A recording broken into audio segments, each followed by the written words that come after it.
La vida de Diego era un tapiz tejido con hilos de admiración pública y pánico privado.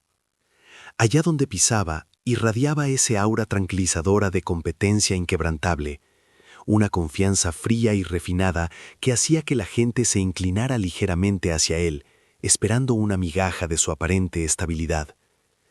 No solo era exitoso, era la personificación misma de la perfección controlada, un monumento de mármol que parecía haber emergido intacto e inmune a los efectos corrosivos de la duda. Este era el Diego que el mundo conocía, la insidiosa quimera que había erigido, ladrillo a ladrillo, sobre las ruinas de su yo original. El problema, el anzuelo venenoso que atrapaba su alma, era que esta imagen glorificada no era una representación de quien era, sino una agotadora huida de quien temía ser. Bajo la piel impecable del director ejecutivo, el orador elocuente, el amigo omnipresente y generoso, vivía una criatura de ansiedad aguda y violenta autorrecriminación. La autoimagen de Diego no era un espejo que reflejara su identidad. Era una vidriera cuidadosamente oculta que impedía la entrada de la luz verdadera, asegurando que nadie pudiera ver el polvo y el caos que se acumulaban en sus profundidades. Con cada elogio que recibía, el peso del engaño aumentaba, transformando la admiración en un grillete de oro que se apretaba cada vez más. La verdadera tragedia se desarrollaba entre bastidores. Mientras que el Diego público era el maestro de ceremonias de su propia vida, el Diego privado era un arquitecto defensivo, gastando la energía que el resto del mundo solía vivir simplemente para mantener la máscara en su lugar. Estaba condenado a un ciclo implacable de rendimiento. Si la perfección era el estándar, tenía que ser más que perfecto, tenía que ser infalible. Y la voz que susurraba, o mejor dicho, gritaba, esta exigencia no provenía del exterior, sino de la cámara más oscura de su propio intelecto, el lado oculto de su autoimagen, ese que era tan cruel como meticuloso. Este conflicto no era simplemente un caso de baja autoestima, era un fallo estructural de autenticidad. El yo oculto de Diego era un juez implacable que no aceptaba las pruebas del éxito. Solo buscaba defectos para confirmar la creencia central y aterradora de que era fundamentalmente indigno de amor, respeto o descanso. Cada logro era visto no como una victoria, sino como un aplazamiento de la inevitable exposición. ¿Qué se escondía tras esa fachada inmaculada? ¿Qué obligaba a Diego a sostener esta agotadora actuación? La respuesta residía en las fisuras de su memoria, en los ecos del rechazo primario y en la asimilación de las narrativas de incompetencia que había interiorizado en la infancia. Había aprendido que el amor era condicional, que la aceptación era una moneda que debía intercambiarse constantemente por resultados.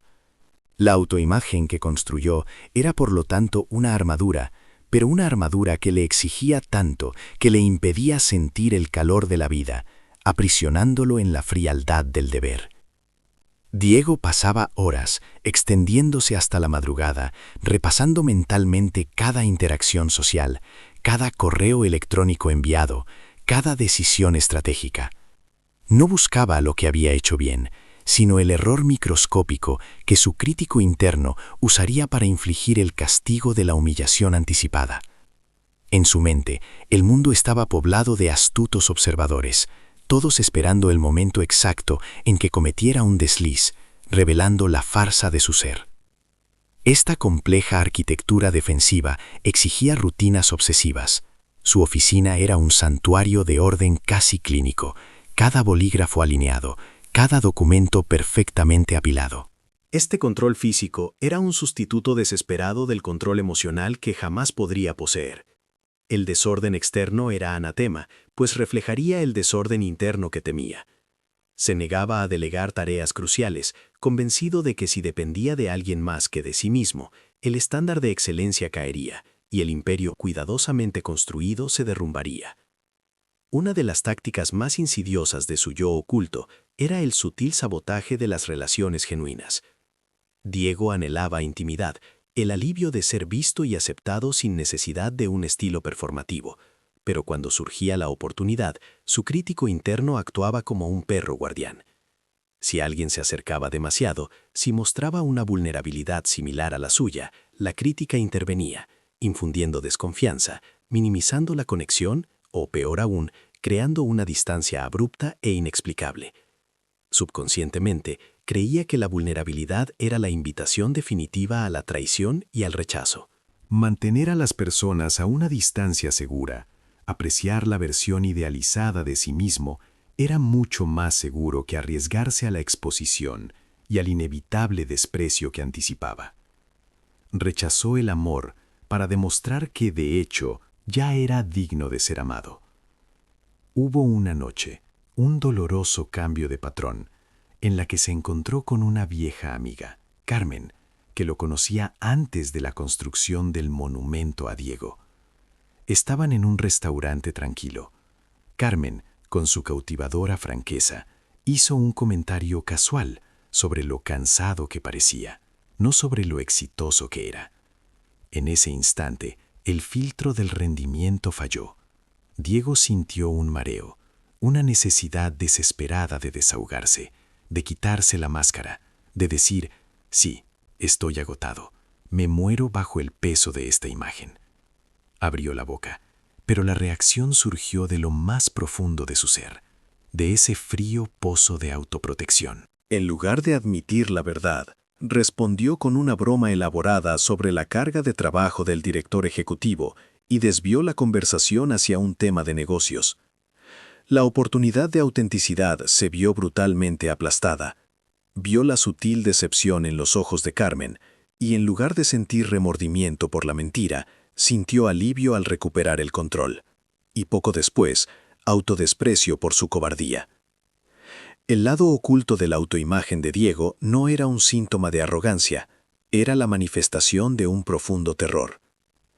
Si la fachada se derrumbaba, no solo sería un hombre falible, sería, en su propia evaluación interna, nada.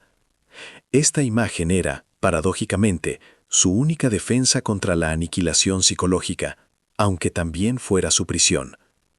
Vivía para proyectarse, no para experimentar.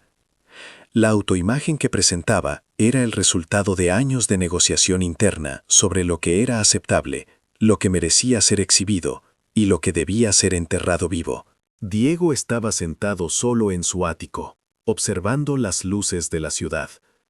La luz artificial amplificaba el brillo de su superficie, los muebles caros, la vista panorámica, pero no podía penetrar la oscuridad que se había instalado en su interior. La sensación de agotamiento era física, como si la vigilancia constante le hubiera consumido la médula. No era el trabajo lo que lo fatigaba, sino el esfuerzo hercúleo de ser alguien que no era, 24 horas al día, 7 días a la semana. Este es el punto crucial. La actuación fue tan convincente que él mismo había empezado a confundir al actor con la obra.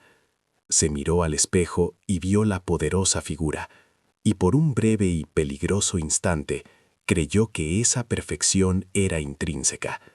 Pero el crítico interior siempre estaba ahí, un espectro frío, dispuesto a recordarle la cruda verdad. Tú no eres esto, solo eres bueno fingiendo serlo. Y necesitas seguir fingiendo, porque si dejas de hacerlo, verán la fragilidad, el defecto original, y entonces lo perderás todo. La gran revelación que Diego evitó conscientemente, el clímax de su conflicto interno, residía en el origen de esta voz. Atribuyó esta incesante exigencia de excelencia no a una sana ambición, sino a una herida abierta de su infancia, donde su padre, un hombre de expectativas rígidas y poco afecto, nunca había expresado orgullo, solo críticas. Había asimilado el mensaje de que el yo no bastaba, solo la actuación era aceptable. La autoimagen oculta era de hecho una proyección internalizada de su padre, más severo, un superyo tiránico que había creado para intentar, finalmente, obtener la aprobación que nunca recibió. Se dio cuenta, en un raro momento de lucidez, de que vivía una vida perfectamente diseñada para complacer a un fantasma. Cada contrato firmado, cada cumplido recibido, era un intento desesperado por satisfacer a un juez que ya estaba muerto, pero que seguía recibiendo, plenamente vivo y activo, dentro de su cabeza. La autoimagen que proyectaba no lo protegía del mundo, se protegía a sí misma de ser desmantelada, asegurando que Diego permaneciera prisionero de la necesidad de validación. El círculo vicioso era la verdadera tragedia. La necesidad de parecer perfecto le impedía ser humano.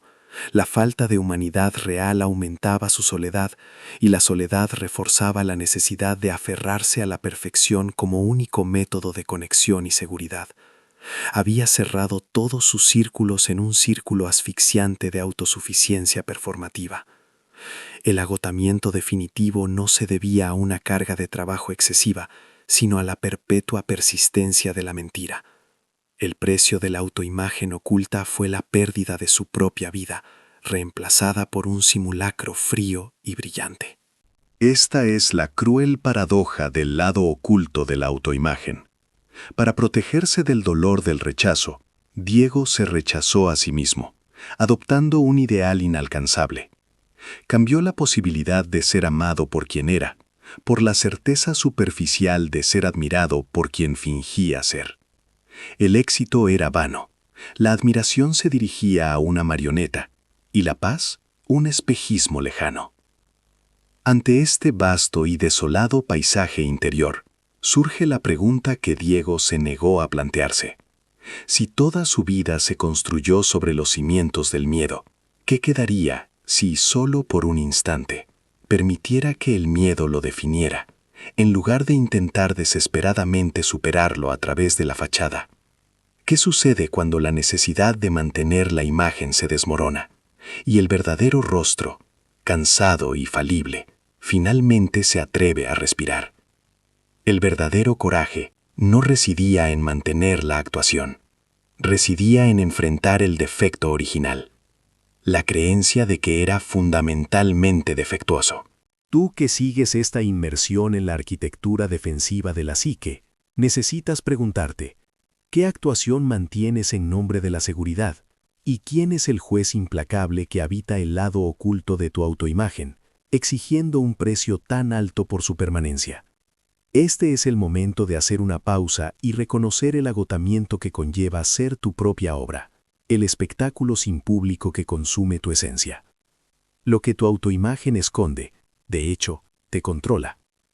Nota importante: este contenido es solo para fines educativos y no reemplaza la orientación ni el tratamiento profesional, pero puede ayudar a recuperar el control en momentos críticos. Saludos cordiales y hasta la próxima.